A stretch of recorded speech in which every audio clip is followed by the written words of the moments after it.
शिव कथा है, विश्वास की कथा है। दुनिया की दृष्टि में यह शिव महापुराण की कथा है। पर यदि हमसे कोई पूछे कि सियोर वाले महाराज तुम बताओ क्या ये शिव पुराण की कथा है, कई लोग कहते हैं ये शिव पुराण की कथा महाराज तो बाँचता ही नहीं है, महाराज को शिव पुराण बाँचना आती ही नहीं है। और बिल्कुल सत्य कहते हैं लोग कि सियोर वाले महाराज को शिव पुराण बाँचना आती ही नहीं है। और हम भी कह रहे हैं हमें नहीं आती शिव पुराण बाँचना, क्योंकि हम पुराण बाँचते ही नहीं हैं। हम तो शंकर भगवान की करुणा जो हुई है उसको बाँचने के लिए बैठते हैं, शिव की लीलाओं को बाँचते हैं। जो कह रहे हैं ना कि सियोर वाले महाराज को तो कथा बाँचना नहीं आती, शिव पुराण नहीं आती, कोई शिव पुराण उनको बाँचना आती है, तो तुम भी कमेंट्स में कह दिया करो बिल्कुल सही कह रहे हो, उनको तो आती ही नहीं है, उनके बस की नहीं है शिव पुराण बाँचना। अपने बाप का चरित्र बाँचना किसी औलाद के बस की बात नहीं होती कि वो अपने बाप का चरित्र बाँचे। बाप को पहचाना कौन है? बच्चे कह देते हैं पापा हम तुम अच्छे से जानते हैं, पर तुमने जाना क्या? जिसने भूखा रहकर प्यासा रहकर खुद ने कीपैड का मोबाइल चलाकर तुझे एप्पल का दिलाया है, तो उस बाप को क्या जाने?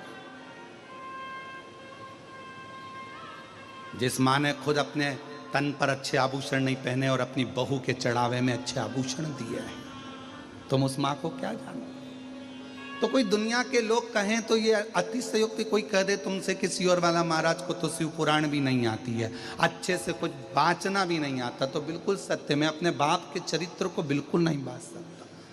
वो तो मेरा बाप खुद, मेरा शिव, मेरा शंकर, मेरा उघड़दानी, मेरा शंभु, खुद व्यासपीठ पर बैठकर जो उसको बोलना होता है वो बोल देता है।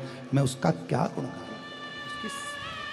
वो सबके लिए। और इस व्यासपीठ से फिर कहूं, यहां कथा नहीं, ये कथा नहीं, जमीन पर चूने से एच लिखा होता है, हेलीपैड देखकर हेलीकॉप्टर उतर जाता है, स्टेशन देखकर ट्रेन रुक जाती है, बस स्टैंड देखकर बस रुक जाती है। उसी तरह जैसे हेलीपैड देखकर हेलीकॉप्टर उतरता है, शिव भगवान की कथा जहां होती है वहां स्वयं शंकर 7 दिन 5 दिन उतरता है। और वो आकर देखता है किसको क्या चाहिए, क्यों आए हैं, इतनी आस लेकर, विश्वास लेकर, आंखों से आंसू बह रहे हैं। कोई खड़े होकर कथा सुन रहा है, कोई जमीन पर सो रहा है, पानी पड़ा है, कीचड़ हो रहा है, जगह नहीं मिल रही तो भी रात का विश्राम कर कर मेरे लिए इतना बेचैन होकर कथा का इंतजार कर रहा है। क्या चाहिए इसको? शिव देखता है, शिव देखता है, इसको क्या चाहिए? तब मेरा बाबा भोलेनाथ आपको पंडाल में पड़ा हुआ देखकर कहता है कि अब चिंता मत करना, तुम मेरे दरवाजे तक आ गए, अब मैं तेरा दुख मिटाने तेरे दरवाजे तक पहुंच जाऊंगा, तकलीफ नहीं देख सकता। और कृपा की ना हो जो आदत तो सुनी रे अदालत तुम्हारी, वो उसके ऊपर है।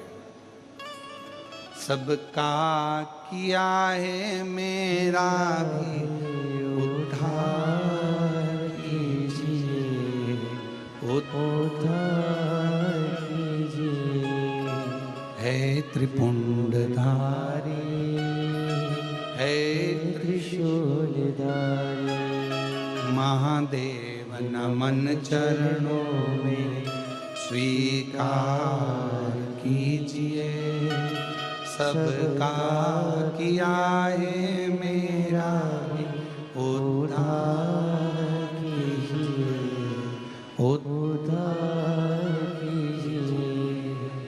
बाबा बस तुझसे यही आस है। शिव ने रुद्राक्ष प्रकट कर दिया।